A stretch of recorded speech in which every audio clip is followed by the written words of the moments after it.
और आप पढ़े लिखे रहेंगे तो अंबेडकर साहब का वो कथन याद रखिएगा, शिक्षा उस शेरनी का दूध है जिसने पिया है वो दहाड़ा है। तो आपको हर हाल में शिक्षा लेना है, वरना आपको लोग कुचल के चले जाएंगे। अंग्रेज तो छोड़िए, ये भारतीयों ने ये कुकर्म किया है। आप जलियांवाला बाग और इसमें देखेंगे तो ज्यादा खून खोलेगा आपको मूला कर्म में, जो भारतीयों ने किया यहाँ पे। और दिल को तकलीफ तो अपने पहुंचाते हैं, गैरों को पता क्या है कि दिल दुखता किससे।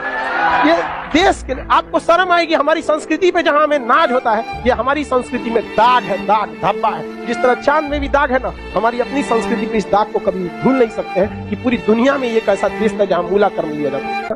देखिए पहले ऊंचे जात वाले लोग न थे ना, नीचे जात वालों को बहुत सताए। इझवा जनजाति थी जो SC ST में आते हैं, इझवा जनजाति। अब एक मंदिर था, मंदिर के सामने क्या थी? सड़क थी।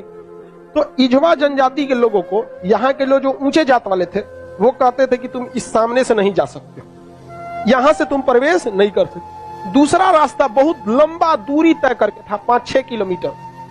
अब अगर किसी का घर यहाँ है और उसको यहाँ जाना है तो वो मंदिर के रास्ते से नहीं जा सकता है, लौट के जाएगा पूरा गांव हेल के बाहर यहाँ पर, अब फिर आना है तो इस तरह से हेल के आए। बताइए ये गलत बात था कि नहीं? अरे यार, वो छोटा जात बड़ा जात क्या होता है? छोटा जात वाला तो बड़ा जात वाले को छू लेता है तो कहते हैं अशुद्ध हो गया। ज्यादा वोल्टेज छोटके में है कि नहीं है? आप बताइए, छोटा जात वाला बड़े जात को छूता है तो क्या कहते हैं? हम अशुद्ध हो गए। तो तुम्हारे में वोल्टेज है तो तुम बड़ा जात वाला छोटा को छू के शुद्ध करके दिखाओ। नहीं समझे? ज्यादा वोल्टेज किसमें? लेकिन बात हम क्या बताते हैं, छोटे जात को लोगों ने पढ़ने नहीं दिया, इस वजह से वो इस तरह का सवाल नहीं पूछ सकता था। हमरा से पूछे कोई, हम कहते हम ट्रांसफार्मर, तुम बैटरी, टच करा के दिखाओ, भड़का देंगे तुमको यहाँ पे, फिर तुमको शुद्ध अशुद्ध हो जाओगे तुम यहाँ। तो ये लोग बहुत गलत किए, ये गलत बात है यार। आज के वक्त में तो एटलीस्ट ये सोच नहीं होनी चाहिए। क्या छोटा बड़ा जात करते, मतलब क्या ही बताया जाए इनको। खुद हिंदू धर्म के शास्त्र में पढ़ी, आपको पढ़ाए, ऋग वैदिक काल में जाति का निर्धारण कर्म के आधार पर, उन लोगों ने अपनी फायदा के लिए जाति के आधार पर कर दिया, वंश के आधार पर किया कि नहीं किया? हम ये बात थोड़ी कर रहे हैं, ये तो ऋग्वेद में लिखा है। हम कौन होते हैं भैया बताने वाले कि जाति के आधार पर होगा कि नहीं? ऋग्वेद हम लिख ले हैं, जाके पढ़िए ऋग्वेद में, वहां एक ही परिवार में 4 जाति के लोग रहते। प्रारंभिक वही है ना, बाद में ना संशोधन कर दिया गया, तो गलत था। यहाँ पर केरल में बहुत अत्याचार हुआ। यहाँ पे केरल का त्रावणकोर का एक राजा था, यहाँ पर इसने दलित महिलाओं को मूला कर्म लगाता था। टैक्स था मूला कर्म। मूला कर्म एक टैक्स था जिसमें दलित लड़कियों और महिलाओं को अपना स्तन नहीं ढकना था, खुला रखना था। अगर वो स्तन ढकती है तो उसे टैक्स देना पड़ेगा ऊंचे जात वालों को, क्योंकि ऊंचे जात वाले को नीचे जात वालों से अलग करने के लिए ये तरीका लाया गया। अब ये बताइए, ये कितना नीच समाज की ये मानसिकता हो सकती है? ये आप कह सकते हैं कि जिस भारत में नारियों की पूजा होती है, उस भारत में ये मूला कर्म स्तन ढकने के लिए, और वो भी इस नाते कि तुम दलित हो, कितना गलत है। और इसको देखिए, इस पे कोई बहुत बड़ा बवाल आज तक हुआ है नहीं, लेकिन एक मूवी अगर आ जाएगी पद्मावती, या एक बाजीराव मस्तानी, एक कोई मूवी आ जाएगी, या कोई किसी कंपनी का प्रचार आ जाएगा। अभी एक किसी कंपनी का कोई प्रचार आया था दीपावली को, उसके लिए बवाल हो गया। कभी इसके लिए बवाल हुआ है? नहीं, होगा भी नहीं। रीजन क्या है? दलित लोग उतना पढ़ने ही नहीं दिया इन लोग को, आगे भी नहीं दे रहे। दलित के कुछ नेता भी आए तो अपने परिवार को लगाने में आगे बढ़ गए, वो पढ़े लिखे नहीं। यहाँ एक मूवी के लिए बवाल हो सकता है, जिस हम पर्सनली हम बताते ना, बवाल की वजह से हम बाजीराव मस्तानी मूवी देखे, हमें ऐसा नहीं लगा कि उसमें क्या था। भले काटने के बाद वो था कि क्या था हमको ही नहीं पता, लेकिन ऐसा उसमें मूवी में कुछ गलत दिखाया गया है। उसमें तो और बहादुरी दिखाया गया कि महिलाओं ने, कि देखो भाई मरने के बाद भी हमने क्या किया है, जौहर, जो गलत था। अलाउद्दीन खिलजी, इससे नुकसान किसको था? इससे अलाउद्दीन खिलजी का वह चेहरा जो सबको नहीं पता था, वो भी देख लिया लोगों ने, लेकिन उसके लिए विरोध हो सकता है। लेकिन इतना गलत चीज के लिए कभी आपने विरोध देखा?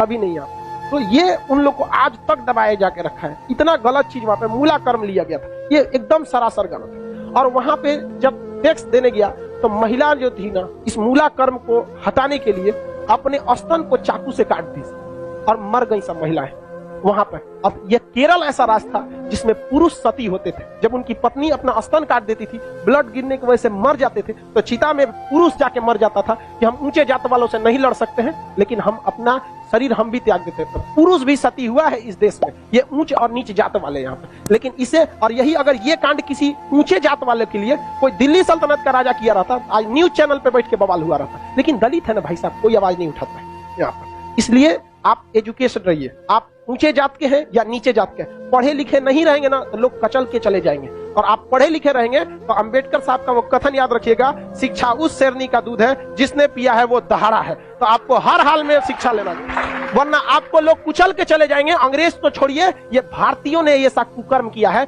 आप जलियांवाला बाग और इसमें देखेंगे तो ज्यादा खून खोलेगा आपको मूला कर्म में, जो भारतीयों ने किया यहाँ पे। और दिल को तकलीफ तो अपने पहुंचाते हैं, गैरों को पता क्या है दिल दुखता किससे। ये देश के लिए आपको शर्म आएगी, हमारी संस्कृति पे जहां हमें नाज होता है, ये हमारी संस्कृति में दाग है, दाग धब्बा है। जिस तरह चांद में भी दाग है ना, हमारी अपनी संस्कृति पे इस दाग को कभी भूल नहीं सकते हैं कि पूरी दुनिया में ये एक ऐसा देश था जहां मूला कर्म लिया जाता है। लेकिन आज भी बहुत हल्के में इसे ले लिया जाता है, हल्के में ले लिया। जानते क्यों? क्योंकि ये दलित के साथ, समझा गया कि नहीं? बहुत ऐसा होता है। कितना आदमी बताएगा, ज्यादा हम भी बोलेंगे तो सोचा हमारा कहेगा तू दलित का फेवर कर, हम कौन सी फेवर कर, नहीं हुआ रहता नहीं बोलते। इजवा जनजाति के लोगों ने विरोध किया और इजवा जनजाति वालों ने क्या किया, इसको हटाया और मंदिर के सामने से वो क्या होने लगे ज्यादा। तो भगवान ने कब कह दिया कि तुम हमको मतलब नहीं यार, राम जी सबरी के जूठे बेर खाए थे, तू राम जी से बड़ा हो गया। अरे राम जी के पैर के धूल के बराबर है आज के वक्त में, चाहे कितना बड़ा प्रकांड विद्वान।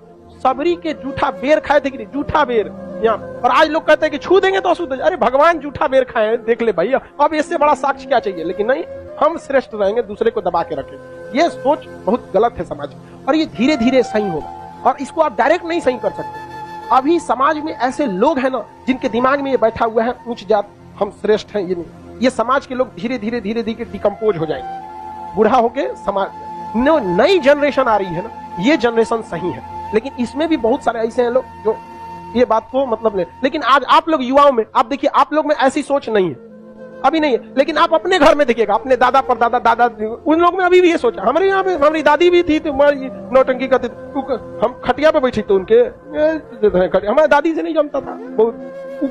कोई नौकर वोकर आते थे तो ना काम करने के लिए, तो उसके लिए अलग गिलास रखी थी, उसके लिए शीशा का अलग रहता था। क्योंकि ये कौन सा तरीका है आपका भाई, आप भी पीने के बाद धुल देंगे, वो भी धुला जाएगा, सब साफ हो जाएगा, इसमें कौन सा बात है। लेकिन ना, मर गई लो, खत्म कहानी।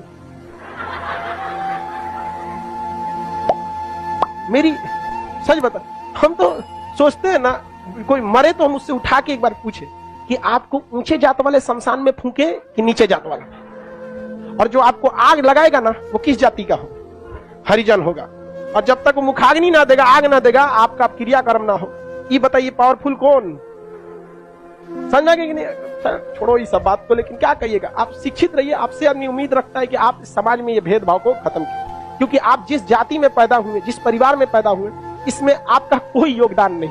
हो सकता है कि आप किसी दूसरे जाति में पैदा हो सकते हैं, तो आपकी ये कोई योग्यता नहीं जिसे आपने अर्जित किया है। ये भाग भरोसे है कि आप ऊंचे जात में हैं तो कोई नीचे जात में है। खैर अब आगे आते हैं, किसी को कोई दिक्कत नहीं है।